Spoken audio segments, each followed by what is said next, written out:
მოგესალმებით. ძალიან მოკლედ მე შეგახსენებთ თუ როგორ უნდა შევცვალოთ Facebook-ის პაროლი მობილური აპლიკაციით. ამისთვის პარამეტრების განყოფილებაში უნდა შევიდეთ პირველ რიგში. ბოლომდე ჩამოვწიოთ პანელი და ყურადღება მივაქციოთ წარწერა Settings, დავაწვეთ.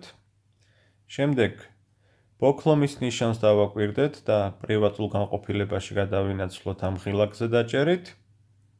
კიდევ ერთი არჩევანის გაკეთება მოგვიწევს, გასაღების ნიშანია აქ და წარწერა შევცვალოთ პაროლი. დავაწვეთ. დავინახავთ გრაფას, სადაც უნდა ჩავწეროთ პირველ რიგში მოქმედი პაროლი და ბოლო ორ გრაფაში ახალი პაროლი უნდა ჩავწეროთ ორჯერ. გავიმეოროთ მეორე გრაფაში, ბოლოს კი დავაწვეთ ღილაკს Save. სულ ეს არის თქვენი პაროლი შეცვლილია.